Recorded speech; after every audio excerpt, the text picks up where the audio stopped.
जय गुरुदेव। सर्वसमर्थ सर्वत्र स्मरणीय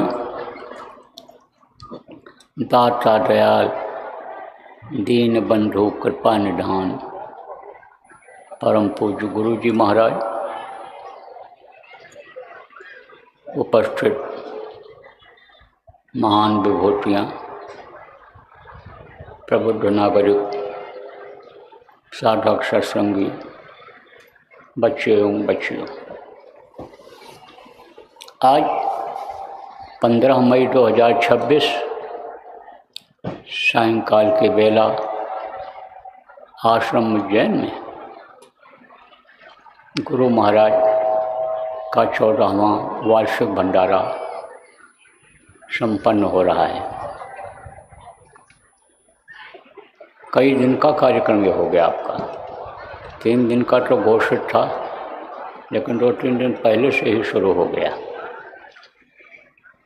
अब इस चली चला के बेला में खास बातों को याद रखना है। बातें तो आपने बहुत सुनी, लेकिन कुछ जो खास बातें हैं जो आपके जीवन में काम आने वाली हैं, जो लोक और परलोक बनाने वाली हैं, इनको याद रखना है। और अगर याद रखोगे, सत्संग वचनों को याद रखोगे, सत्संग सुनते रहोगे, तो इसका परिणाम दिखाई पड़ेगा, फल दिखाई पड़ेगा। गोस्वामी जी महाराज ने लिखा है, मंजन फल देखें तत्काला और काक हुए पिक बको मराला। आप ये समझो कि सत्संग का फल दिखाई पड़ने लगता है। कैसे? एक महात्मा जी थे, जा रहे थे, चलते फिरते रहते थे। साधु एक जगह रुकते नहीं, चलते रहना चाहिए। साधक को भी कहीं जाना पड़े, प्रचार प्रसार के लिए, तो एक जगह रुके नहीं। पानी एक जगह देखो रुक जाता है तो गंदा हो जाता है, और जब बहता रहता है तो गंदा नहीं होता है। तो कहा कि रमता योगी और बहता पानी। योगी किसको कहते हैं? योग साधना जो लोग करते थे उस समय ये बात कही गई थी। तो यह भी तो योग साधना ही है। वो लोग योग करते थे, अष्टांग योग, हठ योग, कुंडलिनियों को जगाते थे, और आप सूरत को शब्द के साथ जोड़ते हो, सूरत शब्द योग करते हो, तो रुकना नहीं चाहिए। चलते फिरते रहते थे, उपदेश करते रहते थे जहाँ रुके। तो कहते हैं कि महात्माओं के साधुओं के कोई घर नहीं होता है। बात तो सही है। घर तो वो जहाँ रह जाते हैं वही उनका उस दिन का हो जाता है। आप तो घर बनाते हो आराम के लिए, लेकिन सोने के बाद किसी को पता चलता है कि कहाँ सोए हैं। चाहे आप 100 करोड़ रुपया के मकान में रहो। अब आप कहोगे 100 करोड़ का भी मकान होता होगा। 800 करोड़ रुपया का हमने मकान देखा है, बताया वहाँ विदेश में, समुद्र में अंदर बना हुआ था। कहा ये 800 रुपये का मकान है। 800 करोड़ रुपए का मकान है, 800 करोड़ का। तो चाहे उसमें सो, चाहे चटाई बिछा करके कहीं सो जाओ, तो नींद जब आएगी तब पता चलेगा कि कहाँ सोए हैं। और खाने के बाद किसी को पता चलता है कि क्या खाए हैं। कितना बढ़िया सुगंधित खाना हो, आप खा लो, और कोई सूखी रोटी खाए। अब जो सुगंधित खुशबूदार भोजन खाएगा, जब सुबह जाएगा गंदगी निकालने के लिए, मल त्यागने के लिए, तो उसकी भी बदबूदार निकलेगी, और सूखी रोटी वाले की भी बदबूदार निकलेगी। खुशबूदार किसी का नहीं निकलेगा।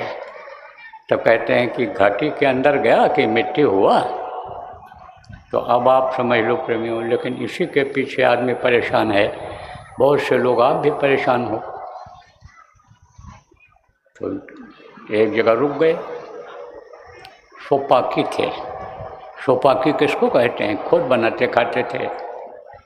तो एक शिष्य था महात्मा जी का, उसने इंतजाम कर दिया, सब सामान रख दिया और महाराज जी ने बनाया, खाया, वो शिष्य को भी खिलाया।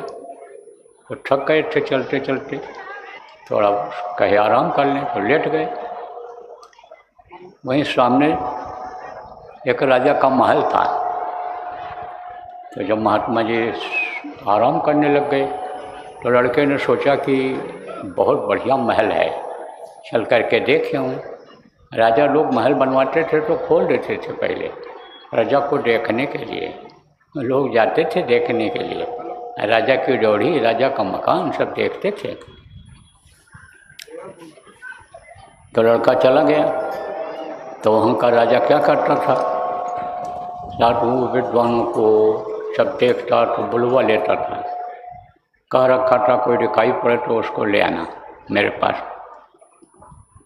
कुछ उसकी चाह रही होगी, कुछ इच्छा रही होगी उसके अंदर मन में,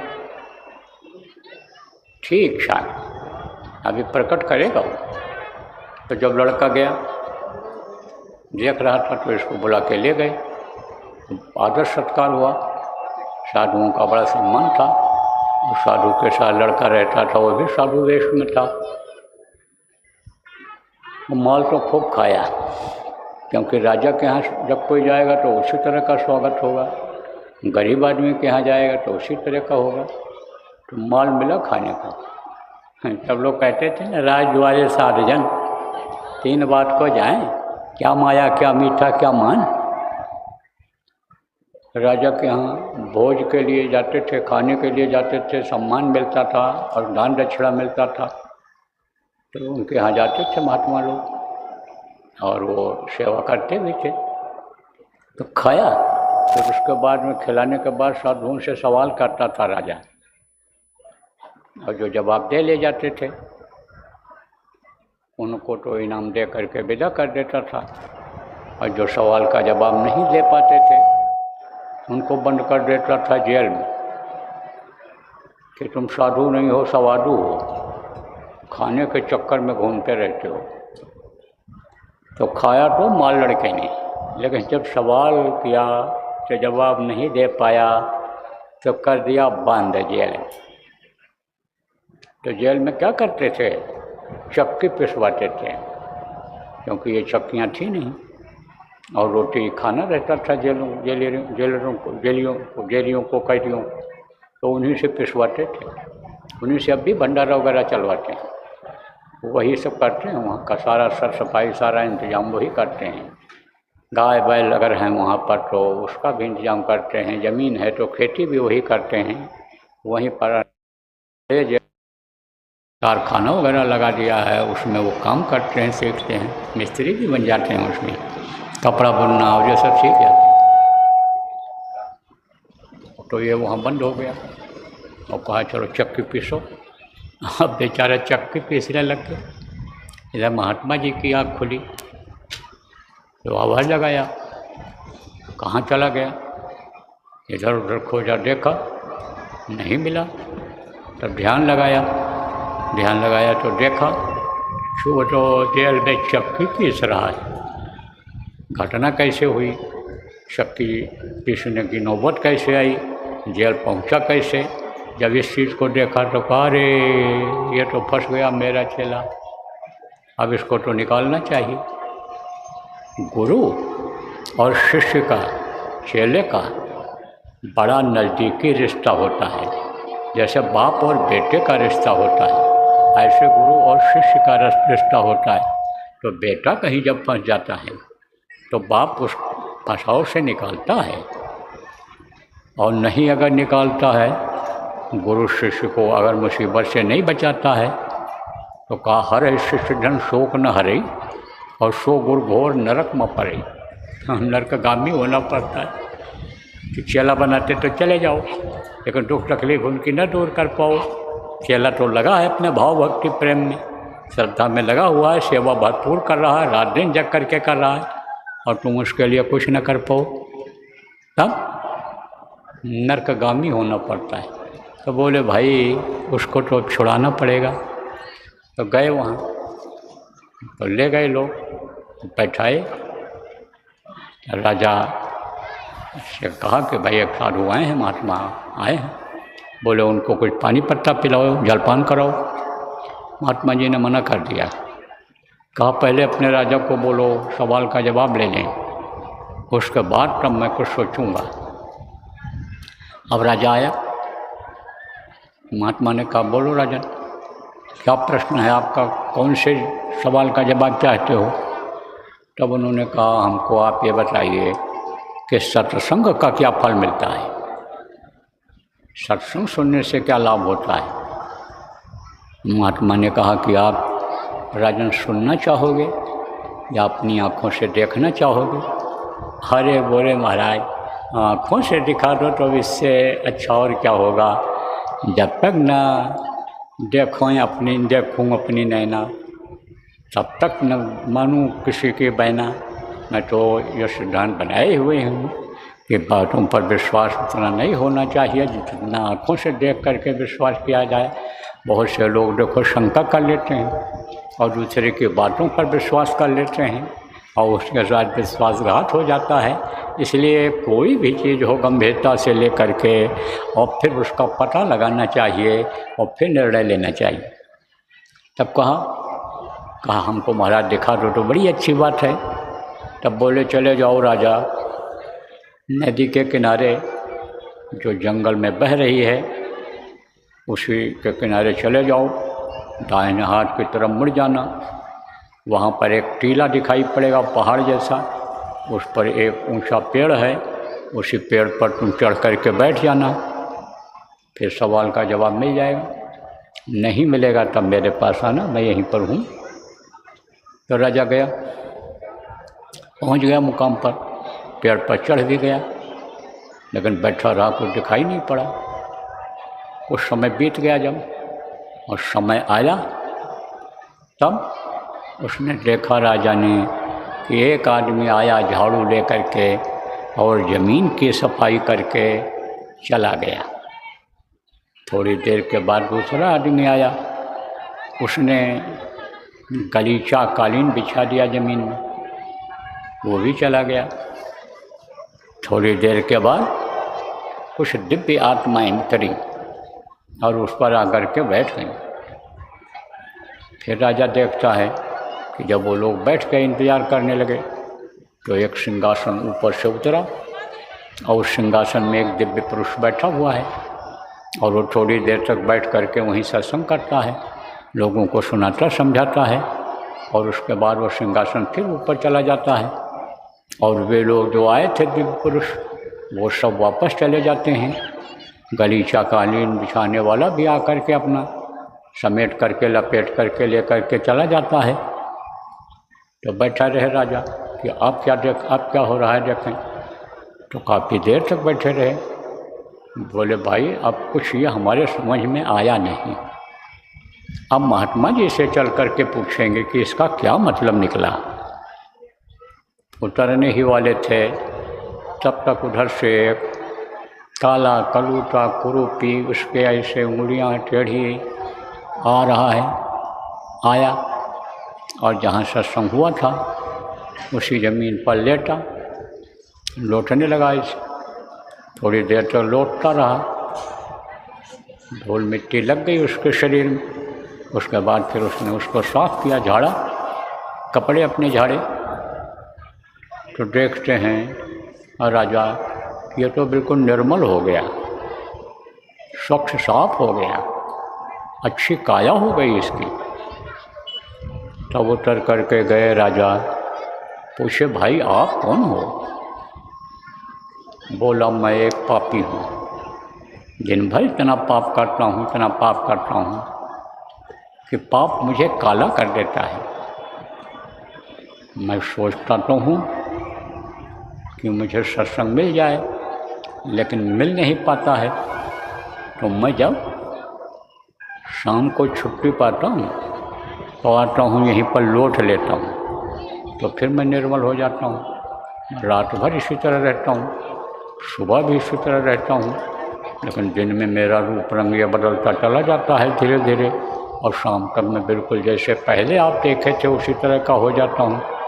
लेकिन चूँकि इस जगह पर सत्संग होता है, तो सत्संग की भूमि का इतना असर है, यहाँ मैं लौट करके निर्मल स्वच्छ साफ हो जाया करता हूँ। तब समझ में आ गया राजा कि सत्संग का बहुत बड़ा महत्व है। सत्संग जल जब कोई पावे, मई लाई सब कट कर जावे। सत्संग ऐसा जल है कि जो कर्मों को जला करके धो करके साफ कर दिया करता है। तब आए महात्मा जी से को प्रणाम किया, कहा महाराज जवाब तो मिल गया, लेकिन हमारा दूसरा प्रश्न भी है, कृपया इसका उत्तर हमको आप दे दीजिए। तब बोले कि पूछो। तब कहा संत के दर्शन का क्या लाभ मिलता है। फिर महात्मा ने कहा इसको भी आप देखना चाहोगे। हाँ महाराज, इसको भी देखना ही चाहूँगा आँखों से, क्या लाभ होता है। बोले चले जाओ, ये बगीचा है, उस बगीचे में एक मंदिर है, वहाँ पर आप जाओ, वहाँ आपको लोग मिलेंगे। तो राजा गया तो बगीचे में तो कोई दिखाई नहीं पड़ा। मंदिर के बुर्ज के ऊपर तो कौवा बैठे हुए थे, उन्हीं को देख के चला आया। महात्मा से कहा महाराज कोई वहाँ आपको तो मिला नहीं। अरे कोई नहीं मिला? हाँ कोई नहीं मिला। अरे तुमने किसी को देखा ही नहीं, वहाँ कोई मिला ही नहीं? बोला महाराज दो कौवा बैठे हुए हमको दिखाई पड़े मंदिर के बुर्ज के ऊपर, और तो कोई दिखाई नहीं पड़ा। तो कहा फिर जाओ। फिर गया, फिर कोई नहीं दिखाई पड़ा। यहाँ कौवा बैठे हुए थे, वहीं दो हंस बैठे हुए दिखाई पड़े। फिर चला आया, कहा महाराज कोई नहीं मिला। जहाँ कौवा बैठे थे वहीं हंस बैठे दिखाई पड़े। बोले अच्छा, तो फिर जाओ। तो राजा ने कहा कि महाराज कितनी बार दौड़ाओगे आप, एक ही बार में क्यों नहीं बता देते हो। बोले अच्छा एक बार और चले जाओ, मेरे कहने से न समझ में आएगा तब आपको मैं बता दूंगा, दिखा दूंगा। बोले ठीक है। तो जब तीसरी बार गए तो उन हंसों की नज़र जब राजा के ऊपर पड़ी तो वे दोनों आदमी हो गए, आदमी बन गए वो, और कूद करके आए राजा के चरणों पर गिर पड़े। बोले आपने मेरे ऊपर बहुत बड़ी दया किया, आप संत का दर्शन करके आए और आपका दर्शन मैंने किया, तो मैं कौवा से हंस हो गया। और जब फिर आप दर्शन करके आए और आपका दर्शन मैंने किया, तब मैं हंस से आदमी हो गया। आपने मेरे ऊपर बहुत बड़ी दया किया, कृपा किया। बड़ा महत्व होता है, सच्चे संत का दर्शन हो जाए और दया मेहर आलूट की नज़र पड़ जाए, भाव अपने अच्छे हो जाए, भक्ति अपने अंदर हो, तो उसका असर होता है। गुरु महाराज सत्संगों में सुनाया करते थे कि हो सके तो गुरु का दर्शन रोज करो, ना हो सके तो दूसरे तीसरे दिन करो, चौथे दिन पाँचवें दिन करो, हफ्ते में एक बार करो, 15 दिन में एक बार करो, महीने में एक बार करो, 3 महीने में करो, 6 महीने में करो, और न हो पावे तो साल में एक बार गुरु का दर्शन करना जरूरी है। कबीर साहब ने कहा है कि बरस बिना में दरस न कीना और ताको लागे दोष, और कहा कबीर वाको कभी न होवे मोक्ष। देखो प्रेमी, इस मलिन युग में संतों ने बहुत दया किया, बड़ी छूट दिया। गुरु महाराज ने यह भी कहा कि संत का दर्शन न मिले तो जो संत का दर्शन करके आवे उसका दर्शन कर लो, भाव प्रेम भक्ति से गुरु को याद करके, तो दर्शन का फल मिल जाता है। तो अब आप समझो कि सवाल का जवाब मिल गया। तीसरा सवाल था, तीसरा सवाल राजा का महात्मा से यह था कि सेवा का क्या लाभ मिलता है।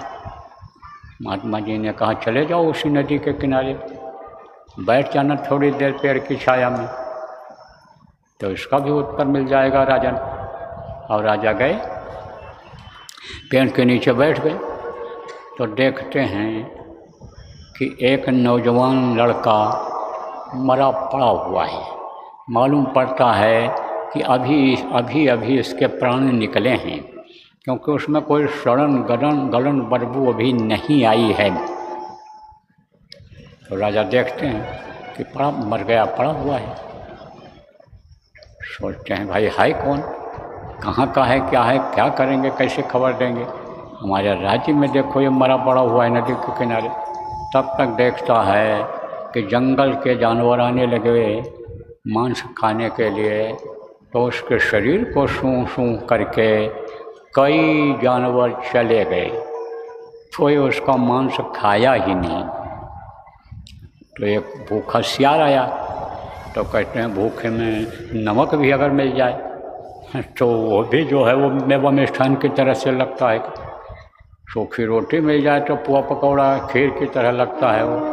भूखे में, कहने भूखे में नमक चबाए ना, ये कहावत है।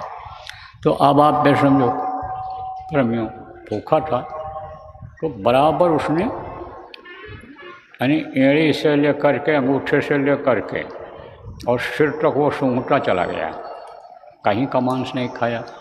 फिर वो एक हाथ को इसे सूंघा, उंगलियों को सूंघा, उसको भी नहीं खाया।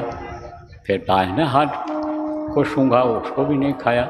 जब उसकी नाक इस उंगली पर पड़ी, ये जो तर्जनी उंगली है, बहुत दूर जो बैठे हो उनको दिखाई नहीं पड़ रहा होगा, क्या करोगे, आगे जगह नहीं है, भरा हुआ है। आज आधे से ज़्यादा चले गए, 70% लोग चले गए, 30% आप बचे हो और कम बचे हो आप, 20% 80% चले गए, 14 आना चले गए, 2 आना बचे हो, लेकिन तो भी अब भी बहुत हो। तो ये अंगूठे के बगल में जो ये उंगली है, तर्जनी उंगली कहलाती है, इसको काट करके खा लिया सियार ने। तो राजा ने पूछा उससे, राजा को जानकारी थी, पहले ये जानकारी बहुत लोगों को रहती थी, जानवरों से बात कर लेते थे, जानवरों की बोली समझ लेते थे, उनसे सवाल जवाब कर लेते थे, और वो चीज़ जब ख़त्म हुई तो वही अंदाज यानी लोगों को हो गया, लक्षण से ही वो उनको पता चल जाता था। जैसे मंजारी आगे से निकली, फिर पुण्य आंगन आई और ठिठक रही द्वारे पर ठाढ़ी, काज नहीं कछुनी की। ये कब की बात है? यशोदा जब जा रही थी, दरवाजे अपने घर से बाहर निकलने जा रही थी, तब तक बिल्ली ने रास्ता काट दिया, तो ठिठक करके रुक गई और वापस आ गई। जैसे आंगन में पहुंची, तैसे पड़ोसिन कृष्ण का दोनों हाथ ऐसे पकड़ करके अब खींचते हुए लाया कृष्ण को, लाई वो खड़ा कर दिया यशोदा के सामने कि ये तेरा ढोटा, ये तेरा बेटा, इसने मेरा मक्खन भी खाया और मटकी भी तोड़ दिया, बोलो इसको क्या सजा लें? आपके सामने मैं सजा देना चाहती हूँ। अरे फट से है आंचल में अपने छिपा लिया कृष्ण को। अगर न छिपाती यशोदा चली जाती तो कृष्ण को तो ठोक पीट के सही कर देती गुस्से में। वो कृष्ण के अंदर उस समय तो वो ताकत थी नहीं, भगवान वाली ताकत, वो तो बाद में उनके अंदर आई। उस समय तो वो मतलब ये है कि छोटे बच्चे थे, उस समय तो यशोदा के बेटा कहलाते थे। कौवा मकान के ऊपर बोलता था, सुबह उठ करके आकर के काऊ काऊ काऊ काऊ कर जाता था। तो माताओं को पता चल जाता था कि मेहमान कोई आएगा, तो कौवा तो बता के जाता था कि फला आदमी आएगा फला समय पर। लेकिन उनको ये मालूम हो जाता था माताओं को कि कोई मेहमान ज़रूर आएगा, तो कुछ बचा के रखना, घी दूध साग सब्जी कि आ जाए वो तो तुरंत बना के खिला देंगे। तो ये सब लक्षण से पता चल जाता है। तो अब आप पे समझो कि उसने खाया किसको, सियार ने मांस किसका खाया? वो मरे हुए आदमी का, जंगल में। और कौन सी उंगली खाई है? तब पूछा राजा ने कि तूने इतना बढ़िया सुंदर कोमल ताज़ा मांस इस मनुष्य का नहीं खाया और ये उंगली ही काट करके तूने क्यों खाई? तब वो बोला कि जब ये जिंदा था तो इसने कोई पुण्य नहीं किया, पाप ही करता रहा, पाप का पापी शरीर ही बना लिया इसने। लेकिन एक बार भंडारा था भोजन का, तो कुछ लोग जा रहे थे भोजन खाने के लिए, ये दरवाजे पर अपने बैठा था। उन लोगों ने पूछा, अरे भाई भंडारे में जाने का रास्ता किधर से है, भंडारा कहाँ है? तो ये मुँह से भी नहीं बोला, उंगली ऐसे दिखा दिया था, इसे इशारा कर दिया था चले जाओ उधर है, मुँह से भी नहीं बोला। तो इसकी यही उंगली पवित्र है, बाकी सारे अंग अपवित्र हैं। तो राजा के समझ में ही आ गया कि सत्संग से कितना फल मिलता है, कितना लाभ मिलता है, और दर्शन से कितना लाभ मिलता है संत के महात्मा के, और सेवा का क्या लाभ होता है। तो दर्शन, सेवा और भजन यही अपना लक्ष्य उद्देश्य है। तो कहने का मतलब यह है कि बराबर दर्श स्पर्श करते रहना चाहिए और सेवा बराबर करते रहना चाहिए। कबीर यह तन जात है और सके तो ठोर लगाओ, और क्या सेवा कर सारे की, क्या गुड़ के गुड़ गाओ। आप तो समझो ये तो जा रहा है, कहाँ जा रहा है? ये संसार के घाट की तरफ बढ़ रहा है। ये तो इंतज़ार कर रहा है शरीर कि जैसे यह श्वास की पूंजी ख़त्म हो और हमारा काम ख़त्म हो जाए, एक तरह से इंतज़ार हो रहा। और होना है ही, कोई रख पाता है घर में?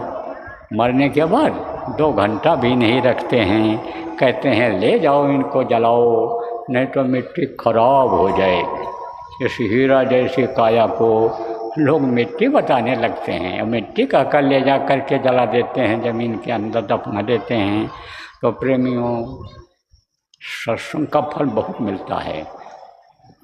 मंजन फल पेखे तत्काला, और का कहूँ पिक बकूँ मराला। जैसे वो कौवा हंस बन गए, ऐसे ही ये जो जीवात्मा है, इसके ऊपर जो कालिमा आपको पिछले सत्संगों में बताया गया लगी हुई है, वो हट जाती है। और यानी बदलाव जब आदमी के अंदर सत्संग से आ जाता है और कर्म करने लग जाता है, ध्यान लगाने लग जाता है, तब वो हट जाता है।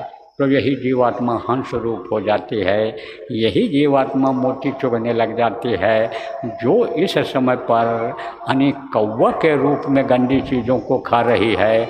ये खिला रही है, मनुष्य शरीर में मन खिला रहा है, ये इधर से हट करके और ऊपर में मोती चुनते हैं। ये हंस जो हैं ना, वहाँ जब मानसरोवर में ये जीवात्मा आप पे समझो स्नान कर लेती है, तो यह हंस रूप हो जाती है। जब तक इस शरीर में रहती है जीव कहलाती है, और जब सहस्र कमल पर पहुँचती शिव हो जाती है, और जब मानसरोवर में स्नान करके अपने घर की तरफ आगे बढ़ती है, जब इसको हंस कहने लग जाते हैं। तो हंस कितना भी अनि समझो भूखा रह जाए, लेकिन वो और कुछ नहीं खाता, केवल मोती चुगता है। तो प्रेमियों, अगर ये बात में याद रखोगे जो बताया गया और करोगे, तो फल इसका दिखाई पड़ेगा। क्या करना रहेगा? क्या करना रहेगा? देखो, भक्त स्वतंत्र सकल गुण खानी, और बिन सत्संग न पाऊँ ही प्राणी, कहा गया। भक्ति क्या है? सत्संग से क्या समझना चाहिए? सत्संग में आपको क्या मिला? सत्संग में भक्ति सिखाई गई। भक्ति करना तो गुरु की करना, गुरु ही प्रथम होते हैं। गुरु के लिए ही गुरु ब्रह्मा गुरु विष्णु गुरु देव महेश्वरा कहा गया है। गुरु ही सिरजनहार होते हैं, गुरु ही नैया को पार लगाने वाले होते हैं। गुरु जो समर्थ होते हैं वही बंदी छोड़ बताए गए हैं, वही बंधन से मुक्त कराते हैं। इसे जो बंधन में बंधे हुए हो, 4 शरीर के बंधन में, स्थूल शरीर, लिंग शरीर, सूक्ष्म शरीर और कारण शरीर, और यह पुत्र परिवार का, घर का बंधन, इस शरीर के बंधन में जो बंधे हुए हो, इससे गुरु ही छुड़वाते हैं, मुक्त कराते हैं। उन्हीं के पास बंधन काटने का उपाय है। तो अब आप पे समझो प्रेमी कि भक्ति गुरु की जाती है। तो भक्ति किस तरह से की जाती है?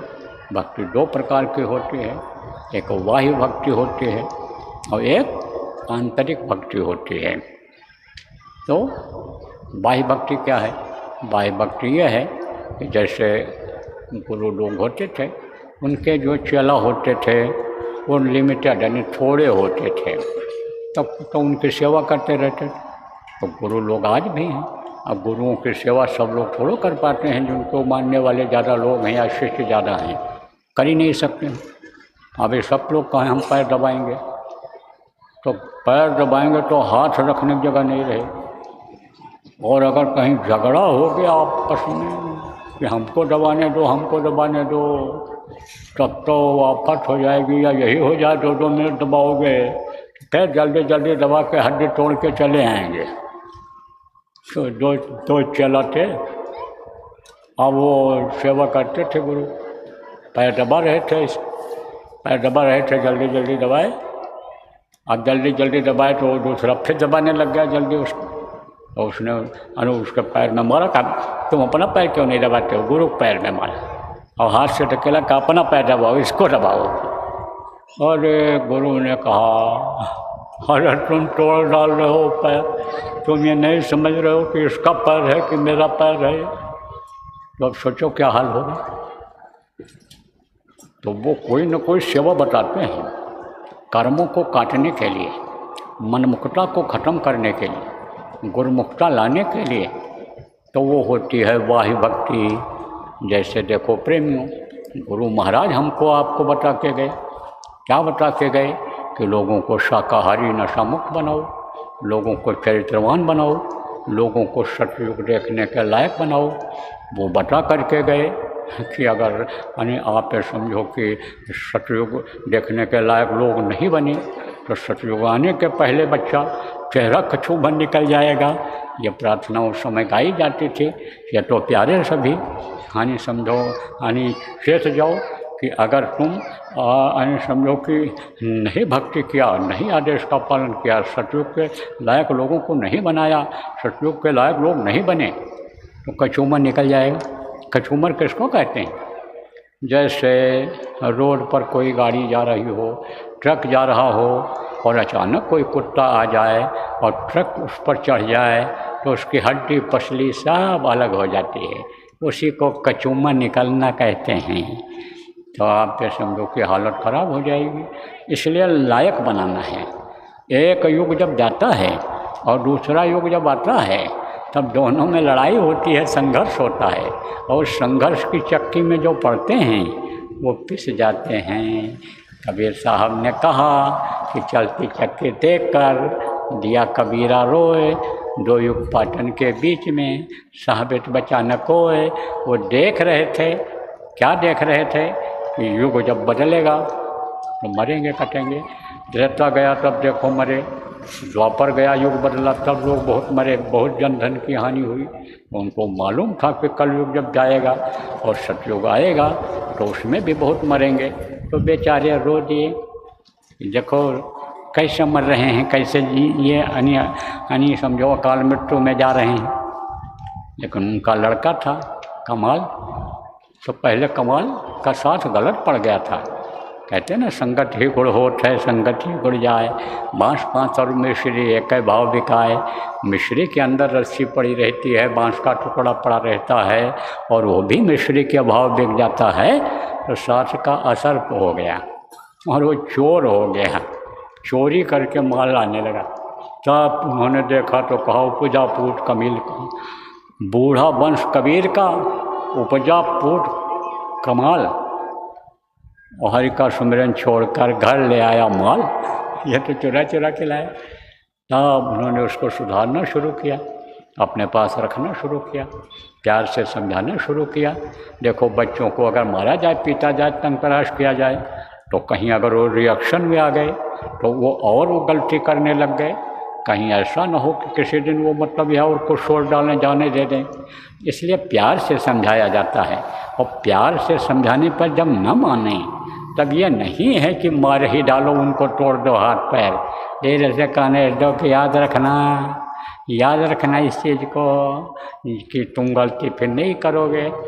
तो जब समझाया बताया तो मुझसे ज़्यादा ज्ञान हो गया उसको। भजन करने लगा वो, जो कहा हरि का सुमिरन छोड़कर, यानी जो लक्ष्य के लिए मनुष्य शरीर मिला उसको छोड़ दिया उसने, तब पकड़ लिया जब उस लक्ष्य को, तो बहुत ज्ञानी हो गया था।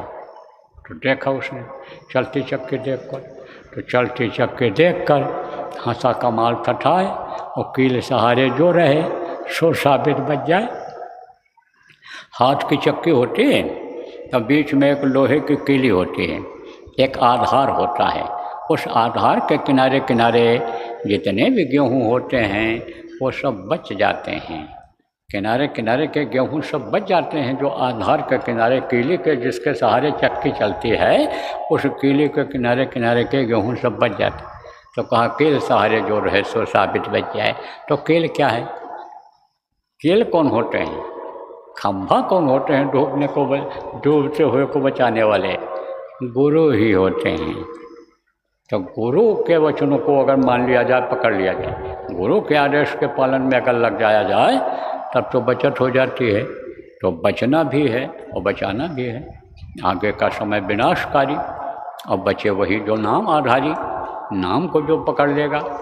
आपको बताया था, सुबह सुनाया था कि साधो या संसार में 3 वस्तु है सार, सत्संग वचन सतगुरु शरण। सत्संग के वचन सुनाया था, सतगुरु शरण, सतगुरु की शरण बता दिया। जो गुरु कहें करो तुम सोई, गुरु के मन के कहे करो मत कोई। और नाम का आधार या नाम की डोर पकड़ ले, जो नामदान दिया गया, शब्द की डोर पकड़ लें, उसको शब्द आ रहा है उसको पकड़ लें। तो ये अगर कर ले जाओ तो तकलीफ़ों में बचत हो जाएगी, और करा ले जाओ।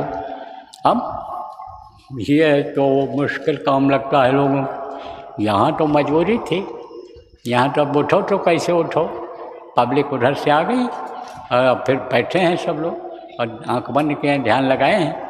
तो आप भी कुछ लोग, बहुत से लोग ध्यान लगाए, लेकिन कुछ लोग जो मनमुखी, जो पहले कभी किए नहीं, करते भी नहीं, नामदानी भी हो, सब कुछ है, दया दुआ का अनुभव भी है आपको गुरु के, लेकिन करते नहीं हो, तो 4 बार आँख खोलो बंद किए हो, कपड़ा तो डाले रहते हैं, लेकिन कपड़े के सुराख से ऐसे देखते रहते हैं, ऐसे आँख खोले ऐसे देखते रहते हैं कि बाबा हैं कि नहीं है, कब बोल दें आँख खोल दो, छुट्टी पा जाऊँ मैं, कब प्रार्थना बोल दें कहें अब जाओ ख़त्म हो रहा है, मन नहीं लगता है। तो यहाँ तो बैठ गए हो, घर पर तो बैठने का ही नहीं रहता है, बैठते ही नहीं है, बेकार में समय गंवा दे रहे। दिन में यानी समझो कि रात गंवाई सोए कर और दिन गंवाया खाए, और हीरा, और यानी मानो रात गंवाया सोए कर और दिन गंवाया खाए, और हीरा जन्म अनमोल मिला कौड़ी बदले जाए। ये जब मर जाएगा, जब शरीर छूट जाएगा या मुर्दा हो जाएगा, तो ये एक कौड़ी भी इसका कोई नहीं देगा। जानवरों का हांड मांस ये तो बिक जाता है, बेचने जाते हैं तो तुरंत बिकता है, लेकिन मनुष्य का चम कोई काम नहीं आयो है। मनुष्य का चमड़ी और मांस अगर बाज़ार में बेचने के लिए जाओ तो मरेंगे, भगाएंगे और पुलिस को खबर कर देंगे कि आदमी को मार के लाया है, देखो बेच रहा है। तो मनुष्य का कुछ ये काम आएगा? कुछ नहीं। लेकिन बस ऐसे निकला जा रहा है समय। तो प्रेमियों, आज अगर आप संकल्प बना लोगे, सोच लोगे कि हमको करना है, बैठना है, तो बैठने लगोगे। अब देखो, सरल से सरल किया जा रहा है रास्ता। पहले का रास्ता बहुत कठिन था, पूजा पद्धति बड़ी कठिन थी, लेकिन जब इधर संत आए तो 700 वर्षों से ये मुक्ति मोक्ष का रास्ता जो बताया जा रहा है, ये आसान हो गया, बहुत सरल हो गया, और सरल से सरल रास्ता फिर निकालते चले गए। गुरु महाराज पहले कहा करते थे 3 घंटा भजन करना पड़ेगा। 3 घंटा जो भजन करने के लिए तैयार होते थे, इकरारनामा भरते थे, उनको नामदान देते थे गुरु महाराज, लेकिन फिर ढीला करते चले गए। एक जगह तो उत्तर प्रदेश में कार्यक्रम हो रहा था, तो वहाँ पर तो लड़के बहुत आ गए सुनने के लिए, जवान लोग। तो कहा तुम खाली यही कहना हमको सर्वुद्धि दो, और तुम 10 मिनट बैठ करके यानी ये कर लेना 15 मिनट जो भी मैं ध्यान लगाने भजन के लिए कह रहा हूँ, तो तुम्हारी पहले बुद्धि सही हो जाएगी। तुम जो गलत सोचते हो तुम्हारी सोच बदल जाएगी, तुम्हारा चाल चलन खान पान सही हो जाएगा, और फिर संस्कार तुम पर डाल दिया जा रहा है, फिर तुम ये भी करने लग जाओ। तो संस्कार डालने के लिए बच्चों पर, और संस्कार अपने भी बदल जाएं। आप ये समझो, मैं आपको बताया स्वभाव जल्दी नहीं बदलता है, तो वो स्वभाव जो नहीं बैठने दे रहा है, वो कर्म जो नहीं बैठने दे रहे हैं वो कट जाएंगे, स्वभाव बदल जाएगा। तो कैसे बदलेगा, ये क्या होगा? उसी के लिए यह नाम धुनी करने के लिए आपको बता दिया गया है कि जगह जगह पर नाम धुनी का कैंप लगाओ, जगह जगह पर यानी परिवार वालों को उनके प्रेरणा दो, सब बैठें, गांव के लोग बैठें। उसके लिए आपने अपना नाम भी लिखाया है। अब ये जो जिला के जिम्मेदार लोगों का नाम आया है, आप लोगों को ये करना है कि जिले में पता लगाना है कि कहाँ कहाँ पर संगत है, तो वहाँ जा कर के कमेटी उनकी 2-2 आदमियों की बना देनी है कि भाई आप सबको इकट्ठा करके और यहाँ पर नाम धुनी कराओ। जहाँ जैसा संभव हो देश में विदेश में, उस हिसाब से सब जगह पर नाम धुनी या अखंड चलाने की ज़रूरत है। देखो समय होता है, हर काम का समय होता है, और समय गए पुण्य का पछताने। समय जब निकल जाता है तो पछताने से कोई फ़ायदा नहीं होता है। तो समय है इसका, कब तक का समय है? ये जो अभी गुरु पूर्णिमा आने वाली है तब तक का समय है, गुरु पूर्णिमा तक का समय है। तो अब आप ये समझो प्रेमियों, बच्चों और बच्चियों, गुरु पूर्णिमा तक ज़्यादा से ज़्यादा जगहों पर नाम धुनी करवा करके और लोगों को लाभ दिला देना है। लोगों को आप ये समझो कि यानी फ़ायदा दिला देना है, बचत का उपाय यानी निकलवा देना है, क्योंकि आगे का समय विनाशकारी है। इसलिए तो ये अभियान आपको यहाँ से जाने के बाद चलाना है। ये बात याद रखने वाली है, मोटी मोटी बातें जो याद रखने वाली हैं ये आपको मैं बता दे रहा हूँ। तो प्रेमियों, आप ये समझो कि उनको नाम धुनी करानी है और समय से ये हो जाए, 4 घंटे का हो जाए, 8 घंटे का हो जाए, आप समझो 24 घंटा नहीं, 1 दिन 1 रात का हो जाए, और लगातार 3 दिन का हो जाए, 5 दिन का हो जाए, जहाँ हो सकता है करना चाहो 9 दिन का भी कर लो। तो ये आदमी चलाओ आप अभियान, यही इस समय पर मौज है, यही आदेश है, इसी को आप करो। आप ये समझो कि आज गुरु महाराज के भंडारे के दिन गुरु महाराज के जो प्रेमी नामदानी हो, इस बात को समझो कि गुरु महाराज का ही यह आदेश है। इसलिए यह अभियान आप लोग चलाओ। देखो बर कहा ना, भक्त सकल गुण खानी, सारे गुणों की खानी भक्ति है, लेकिन भक्ति ऐसी होनी चाहिए कि जो जिसमें उतार चढ़ाव ज़्यादा न हो। जैसे भक्ति भाव भादव नदी चली उमर गहराए, और सरिता वही सराहिए जो जेठ मास ठहराए। तो सावन के महीने में, भादव के महीने में सब नदियों में पानी आ जाता है, उफान आ जाता है, पानी बाहर निकलने लगता है।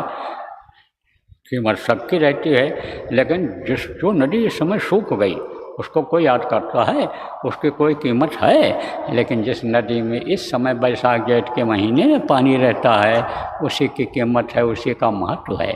ऐसी भक्ति होनी चाहिए, जिसको एक रस भक्ति कहते हैं। अब दूसरा है यानी समझो कि आंतरिक भक्ति, बाह्य भक्ति और आंतरिक भक्ति। तो आंतरिक भक्ति वाली यही है कि समझो जीवात्मा को इसको मुक्त कराओ, इसको नरक 84 से छुट्टी दिलाओ, इसको अपने घर, अपने वतन, अपने मालिक के पास पहुंचाओ। कैसे पहुंचेगी?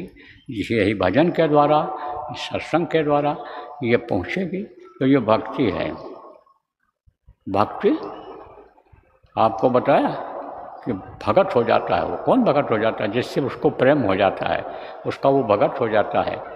तो कहा ना कि भक्ति ऐसी कीजिए जैसे चंद्र चकोर, चोंच झुकी गर्दन लगी चितवत वाही वो। आपको बताया था, सुने हो आप लोग, बार बार क्या दोहराना, अभी नहीं पिछले सत्संगों में बताया गया। भक्ति देखो करने वालों का नाम हो जाता है, अमर हो जाते हैं भक्ति करने वाले। भक्ति किसने किया? बच्चों ध्यान दो, सती अनुसुईया ने किया। एक के धर्म एक व्रत नेमा, काई वचन मन पथ पथ प्रेमा। पति के पैर के सेवा के अलावा और किसी की तरफ उसने देखा ही नहीं। भक्ति करो तो दिल से करो, भक्ति करो तो छिपा के भी किया जाता है। जैसे बहुत से लोग आते हो बाँचते हो कि मैंने बहुत प्रचार किया, इतनी मीटिंग किया, हम जो है अभी इतना लोगों को बना के खिला के आए, हम जो है ये काम करके आए, तो बच जाता है। सेवा दिखा के डालते हो, नाम लिखो, नाम बताओ इनका, इन्होंने इतना दिया, नाम के लिए करते हो, और धीरे से ऐसे मुट्ठी बांध करके डाल दो। कहते ना कि नेकी करो और दरिया में डालो, उसकी कोई उम्मीद न रखो कि हमको ये फिर इसका फ़ायदा मिलेगा। तब तो फ़ायदा मिलता है। तो समझो कि दिखावे का नहीं होना चाहिए। तो सती अनुसुईया थी, सेवा करती थी अपने पति की। महर्षि अत्रि की सेवा उसने यानी अच्छे भाव से किया और दिल लगा के किया, तब उसके अंदर सतीत्व का गुण आया, वो सती अनुसुईया बन गई। कब उसका नाम हुआ? जब चमत्कार हो गया कि ब्रह्मा विष्णु महेश जो त्रिदेव कहलाते हैं वो भी उसके सामने छोटे छोटे बच्चे हो गए। अभी आपको पिछले सत्संगों में कई दिन पहले सुनाया गया था, प्रेमियों जो बराबर सुनते रहे हो तब से, जब से सत्संग यहाँ शुरू हुआ है, तो किसके द्वारा हुआ? भक्ति के द्वारा हुआ। कितना समय हो गया, लेकिन आज भी सती अनुसुईया का नाम है, सती सावित्री का आज भी नाम है, जिसने अपने पति के सेवा के लिए, आप फिर समझो सत्यवान के जान को बचाने के लिए यमराज से छुड़ा लिया, जान को वापस ले लिया, समझो जिंदा कर दिया। नहीं मरा हुआ कोई जिंदा होता है? तो सत्यत्व में इतनी ताकत है। अब बस एक ही पति यानी समझो, और नहीं इधर उधर देखने की ज़रूरत नहीं है। और वहाँ पे समझो प्रेमियों, सती अनुसुईया ने जब समझाया सीता को कि सतीत्व का पालन करना, सती रहना हमेशा, तब देखो जाता था रावण अशोक वाटिका में उनको समझाने बताने के लिए। एक बार में लोग मोर आ, एक बार देख लो तुम, भरी नज़र से, प्यार वाली नज़र से मुझे देखती तो थी, लेकिन तिनधर वोट काहे भाई दें, बात करती थी तो तिनका लगाए रहती थी कि आंखों में आंखें ना मिले। तो अब आप ये समझो प्रेम कि यानी भक्ति क्या किसने, सब बताता हूँ आपको, इतिहास याद दिलाता हूँ। नहीं ये न कहो कि बाबा सब अपने मतलब की बात बता रहे हैं, आपके मतलब की बात बताता हूँ। भक्ति किया किसने? हनुमान ने किया। भक्ति किया किसने? सुग्रीव ने किया। ये लोग भगत थे। अब क्या इतिहास है इसका ये भी बता दें। जब राम भगवान गए, कहाँ गए? जंगल में। जंगल में गए तो ये लोग मिले, बंदर और भालू। जो जाति के लोग थे, भालू किसको कहते हैं? रीछ कहते हैं भालू। तो बहुत थे वहाँ, और उनके राजा हुआ करते थे। तो उनके राजा कौन थे? आप ये समझो कि जामवंत। और इनके राजा बंदरों के कौन थे? सुग्रीव। तो उन्होंने कहा कि भाई मैं अच्छे काम के लिए आया हूँ, धर्म की स्थापना के लिए आया हूँ, और आप लोगों की मदद की ज़रूरत है। तो बोले मदद तो आपकी की जाएगी, लेकिन पहले आप हमारी मदद करो, हम लोग परेशान हैं, आतंक से हम परेशान हैं, सताए हुए हैं, तो हम आपकी मदद करेंगे, आप मदद हमारी करोगे? बोले हाँ करेंगे। उस समय पर आप पे समझो बाली और सुग्रीव ये दो भाई थे। तो बाली ने बड़ी तपस्या किया था, और तपस्या किया तो जब देवता खुश हुए और वरदान मांगने को कहा, तब उसने कहा कि हमको हमारे सामने जो कोई लड़ने के लिए आवे उसका आधा बल हमको मिल जाए। तो बड़े बड़े पहलवान बलवान हार जाते थे उससे। तो ये दोनों रहते थे, बाली और सुग्रीव साथ रहते थे, लेकिन गफलत में ऐसा समझो कि बन गया, मौका ऐसा आ गया कि समझो कि वही भाई दुश्मन हो गया। एक वहाँ राक्षस रहता था, दैत्य, वो आतंक फैलाता था, गुफा में रहता था। तब इन दोनों ने कहा कि चलो मारा जाए, उसको ख़त्म किया जाए।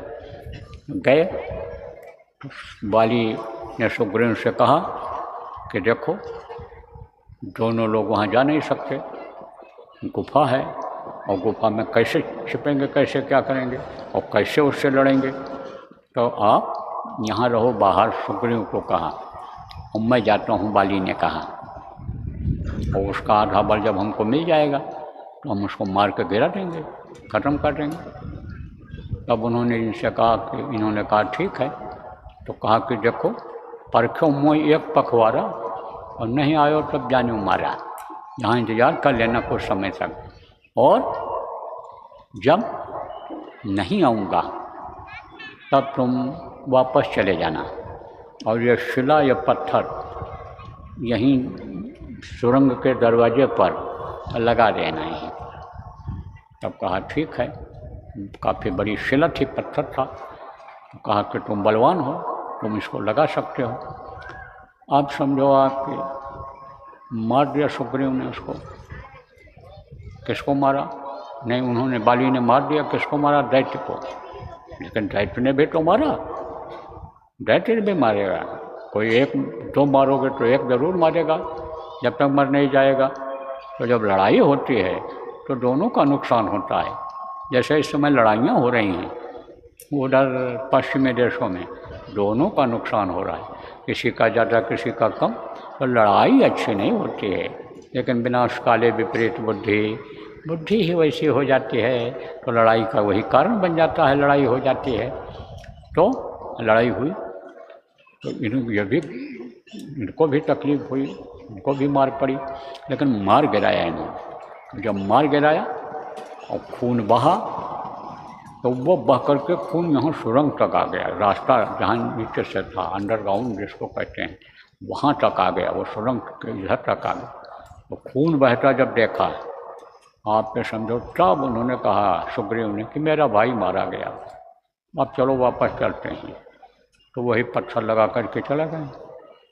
अब इधर सुग्रीव जब सुरंग के पास पहुंचा, यानी ये पहुंचा बाली अंदर में, जब थोड़ा सा उसको आराम मिला, तब आराम करके जब निकला तो देखा पत्थर लगा हुआ है।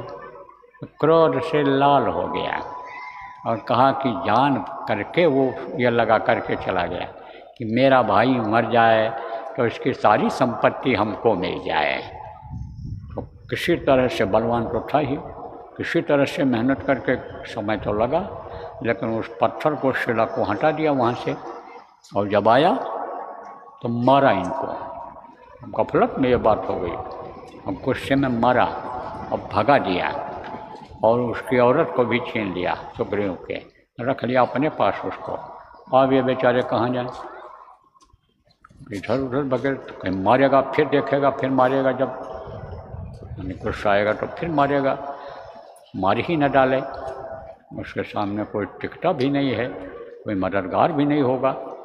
तब वो चला गया कहाँ, उधर किष्किंधा की तरफ। तो वहाँ पर जो है पहाड़ पर चला गया, और वो श्रापित था कि वहाँ अगर जाएगा तो ये मर जाएगा, जल जाएगा, मर जाएगा, या वहाँ से वापस नहीं लौट सकता है। कौन? बाली। तब क्या किया कि जो है वो वहाँ रहने लग गया, और वहीं मुलाकात इनकी हुई। किसकी? हनुमान से भी वहीं मुलाकात हुई, राम भगवान जिनको कहा गया। और आप समझो कि सुग्रीव से भी मुलाकात हुई। तब इन्होंने प्लान बनाया। देखो प्रेमी, कोई भी काम हो तो उसका प्लान बनाना ज़रूरी होता है, और प्लान बना करके जब काम करते हो, योजना बना करके जब काम करते हो, तो उसमें कामयाबी मिल जाती है। और संगठित होकर के जब काम करते हो तब कामयाबी मिल जाती है। प्रेम हो जाता है जब आपस में, तो संगठन मजबूत हो जाता है। और संगठन वही कमज़ोर होता है जिसमें प्रेम नहीं होता है।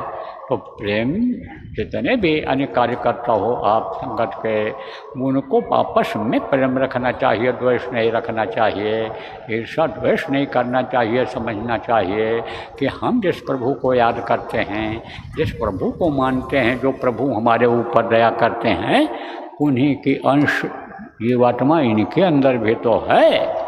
तो उनसे प्रेम करना चाहिए। प्रेम से ही वो सब लोग संगठित थे। और 9 अक्षोणी सेना दोनों मिला करके, दोनों ऋष और बंदर मिला करके थे वहाँ पर। तभी तो छक्के छुड़ा दिया रावण का। उसको पता ही नहीं चलता था कि कितने हैं ये बंदर, कितने ये भालू हैं। मारता खाता था वो, लेकिन तो भी वो बढ़ते चले जा रहे थे। इतने हो गए थे, इतने थे। और कुछ अक्लमंद भी थे। आप फिर समझो बुद्धिजीवी जिनको कहते हैं वो भी थे। जैसे जामुन वगैरह बुद्धिजीवी थे, अंगद पहलवान थे, और हनुमान बुद्धिजीवी भी थे और पहलवान भी थे। तो जब बुद्धिजीवी और पहलवान की दोनों की अकल लग जाती है तब तो कामयाबी मिलती ही मिलती है। एक घटना बताऊँ आपको। एक कमज़ोर राजा के ऊपर, राज्य पर ज़बरदस्त राजा ने चढ़ाई कर दी, तो बाहर बॉर्डर के उधर आ गया। और यह था कि सब पता लगा लिया जाए, योजना बना लिया जाए और फिर चढ़ाई किया जाए कि जिससे फेल न हो। तो जासूस छोड़ते थे, अब भी लोग जासूस छोड़ते हैं, पता लगाते हैं कहाँ क्या है, कैसे क्या करना है, उसकी रूपरेखा बनाते हैं। रात का पता लगाते हैं और फिर रूपरेखा बना के तब चढ़ाई करते हैं, लड़ाई करते हैं। जैसे सूचनाएं अब भी लोग देते हैं। दूसरे देश के लोग अब पता लगा लेने लगे मशीन के द्वारा कि कहाँ इनका कुआं है तेल का, कहाँ इनका कल कारखाना है, कहाँ क्या है, जखीरा है असलहे का, यह सब पता लगा लेते हैं। तो पता लगाने के लिए भेजा जासूस को। और राजा कमज़ोर था, फौज कम थी उसके पास, लेकिन मंत्री बहुत दिमागी था, क्रीम ब्रेन जिसको कहते हो, तेज बुद्धि का था। उसने कहा घबराने की ज़रूरत नहीं है, मैं जाऊंगा वहाँ और सेनापति के साथ में रहूँगा, उनको मैं सलाह दूँगा, उस हिसाब से वो करेंगे तो कामयाबी मिल जाएगी, फौज उनकी लौट जाएगी। तो गया। अब भोजन सिपाहियों का बन रहा था, तो दाल में उसने क्या किया, मसाले के साथ में थोड़ा सा जमाल घोटा डाल दिया। जमाल घोटा जानते हो, बहुत दस्तावर होता है, छोटा सा टुकड़ा पेट में चला जाए तो पेट टट्टी धोती खराब हो जाए। तो ही डाल दिया। अब डाल दिया, वो सिपाही लोग खाए, और सिपाही जब खाए तो जोर किया वो, तो लोटा लेकर के गए।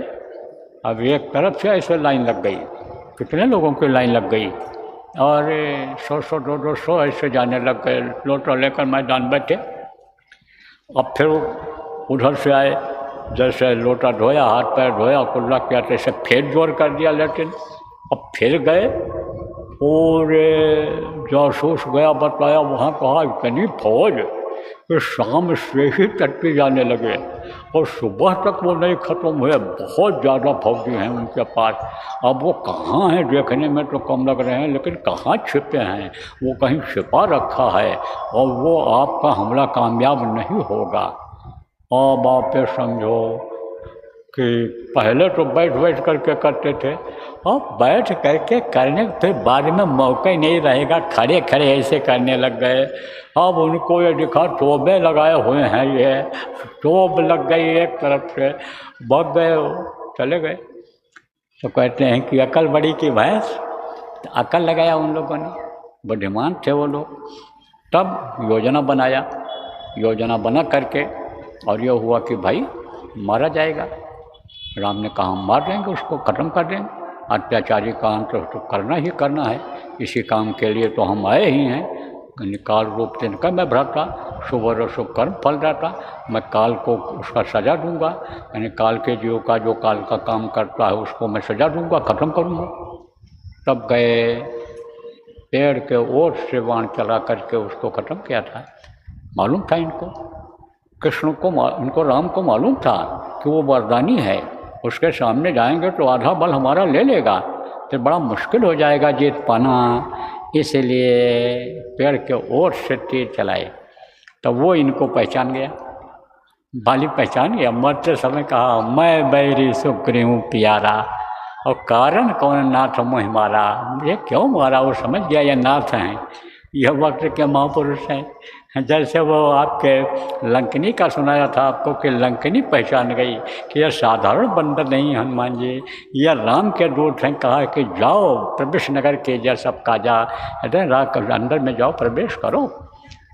तो रावण के साथ भी यही हुआ था, वो भी सीता का हरण किया था, तो उनको भी ख़त्म किया इन लोगों ने। किसने ख़त्म किया?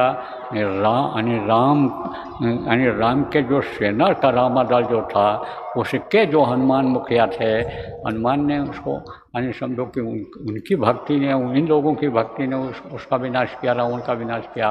तो समझो कि भक्ति बहुत बड़ी चीज़ होती है। तो भक्ति किसको कहते हैं? यही आदेश का पालन मुख्य रूप से दो चीज़ें समय प्रेमियों समझने की ज़रूरत है कि वाह्य भक्ति करनी है, ये जो काम बताया गया, और आंतरिक भक्ति करनी है, जो सुमिरन ध्यान भजन बताया गया।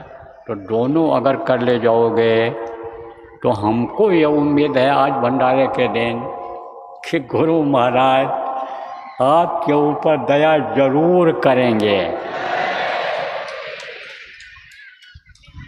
तो देखो अभी आप लोगों को, कुछ लोगों को जाना भी है, ट्रेन पकड़नी है, सवारियों से जो सवारियां हैं रिजर्वेशन है उससे भी जाना है।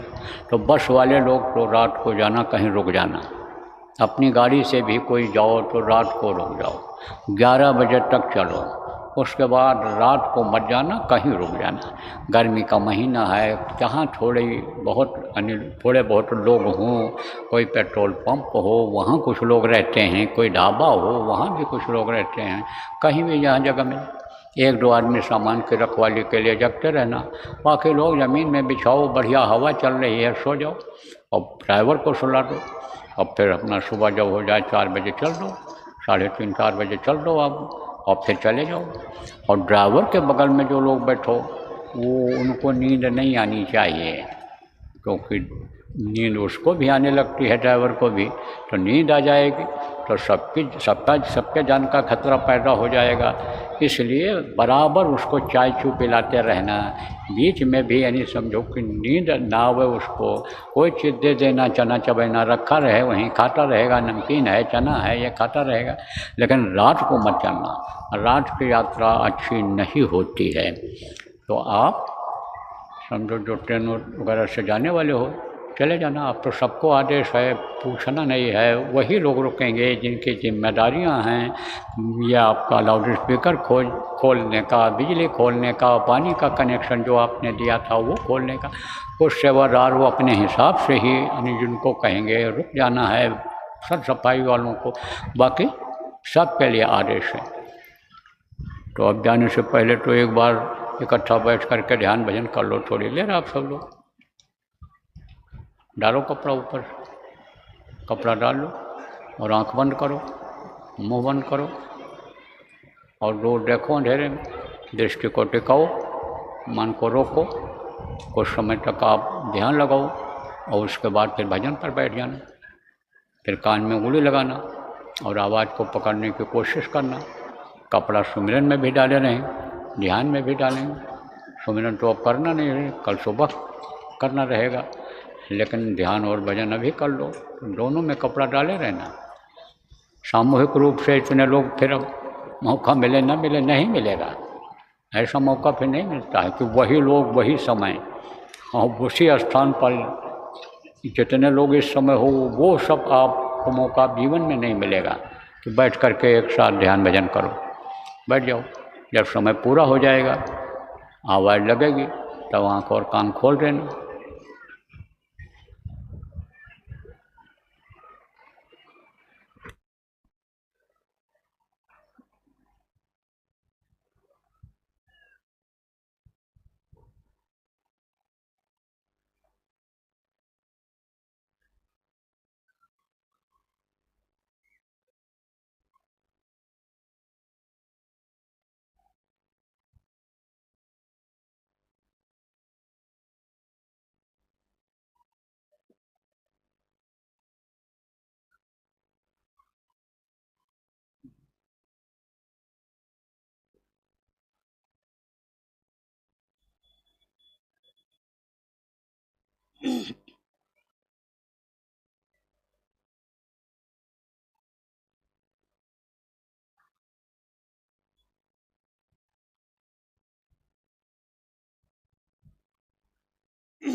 आँख और कान खोल दो, आँख और कान खोल दीजिए।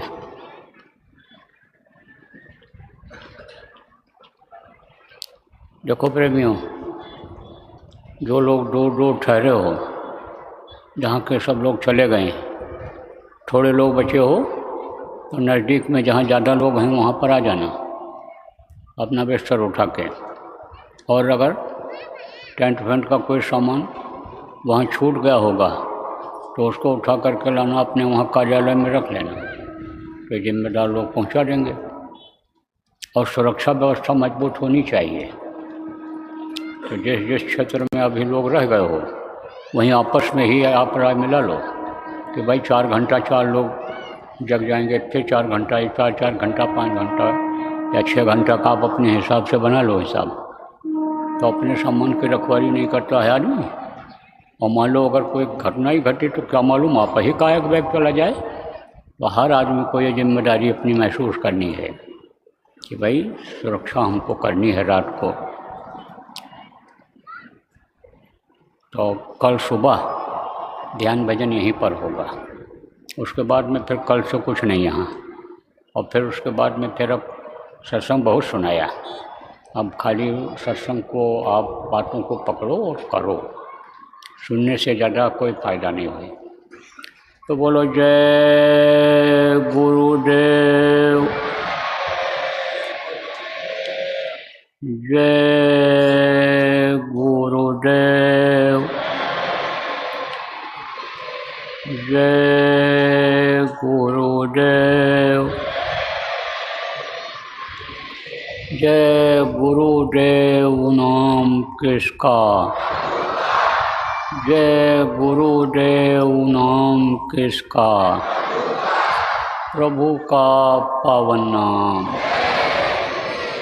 प्रभु का पावन नाम। जय गुरुदेव।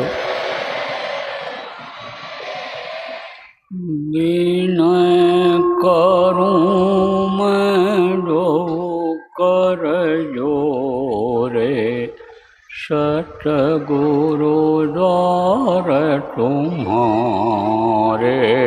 विनय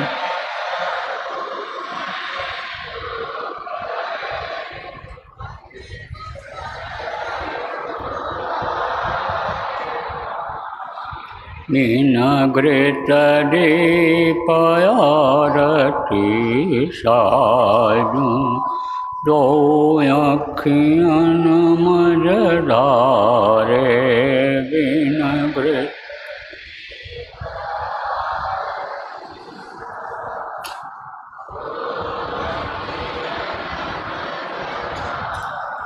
भाव सहित नित बैठी झरोखे, जो हट प्रियतम प्यारे। भाव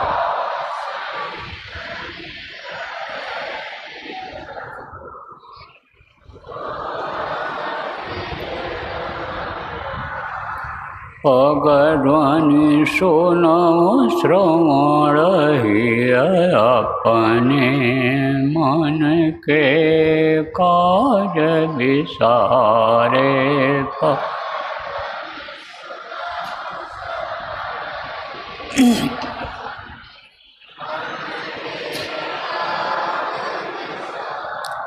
जागे सुरत पियत चरणामृत,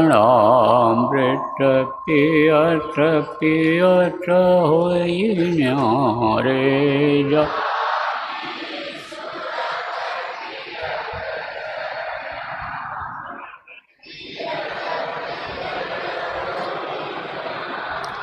घंटा शंख मृदंग सारंगी, बंशी वीण सुनारे।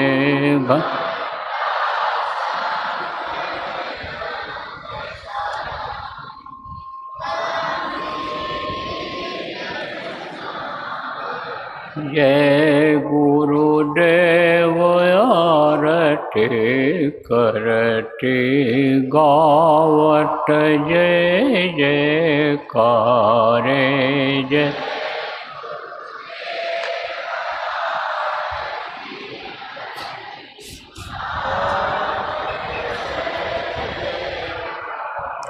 विनय करूं मैं दो कर जोरे, सतगुरु द्वार तुम्हारे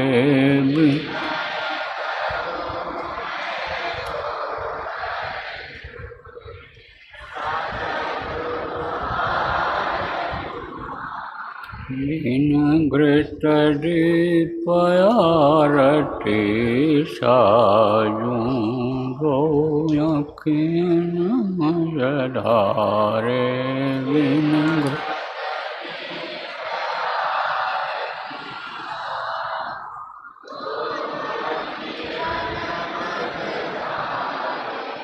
जय गुरुदेव जय गुरुदेव जय गुरुदेव जय गुरुदेव जय जय गुरुदेव।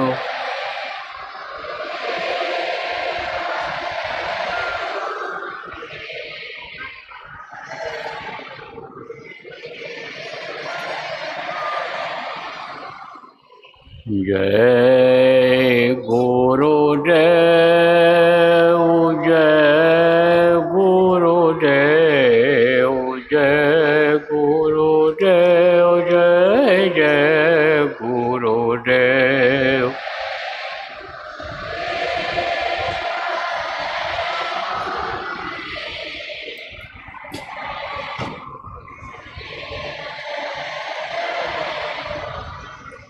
जय गुरुदेव जय गुरुदेव जय गुरुदेव जय जय गुरुदेव।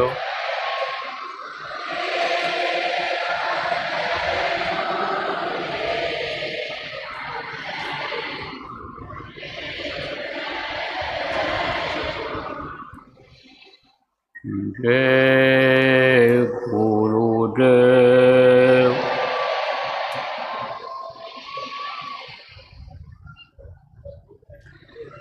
देखो प्रेमियों,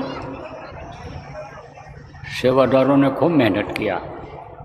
जब से आए बेचारे लगे हैं, दिन रात अपना काम समझ करके सेवा किया है और आसपास के लोगों ने भी सहयोग किया, अधिकारी कर्मचारी और ये जो पुलिस के जवान हैं, ये लोग भी सब लगे रहे। तो हम सबका आभार प्रकट करते हैं और आसपास के जिन लोगों ने ज़मीनें दी हैं उनकी विशेष सेवा रही है, विशेष सहयोग रहा है उनका। उनको धन्यवाद देता हूँ, आभार प्रकट करता हूँ। और ज़मीन वालों के यहाँ आप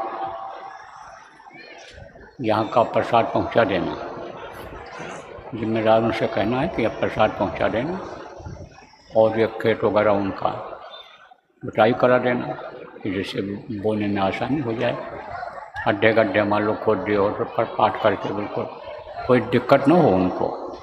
जब उन्होंने मदद किया है आपकी, तो आपका भी फर्ज ये बनता है। तो यह कार्यक्रम गुरु महाराज के दया से विधिवत संपन्न हो गया। अब आप लोग भी प्रस्थान करिए यहाँ से, क्योंकि अभी तक इसमें तो सब भरपूर रहा है। पानी, बिजली, सब हर तरह से व्यवस्था रही, लेकिन अब व्यवस्था कमज़ोर पड़ेगी। तो पानी जो मान लो एक दो दिन इधर रहोगे सामान समेटने, तो थोड़ा कम खर्च करना बचाना, क्योंकि पानी यहाँ पानी की कमी है। तो व्यवस्था तो बनाया था अपने व्यवस्थापकों ने, लेकिन अब कहीं आगे भी न दिक्कत आ जाए, इसलिए इस चीज़ का सब लोगों को आपको ध्यान रखना है जो लोग रहोगे। बाकी तो चिड़िया की तरह से उड़ो, जैसे चिड़िया जाती हैं चुनती हैं, और फट से उड़ जाते हैं। ऐसा काम आपका हो गया, आप लोग सब अपना निकल जाओ। तो बोलो जय गुरुदेव।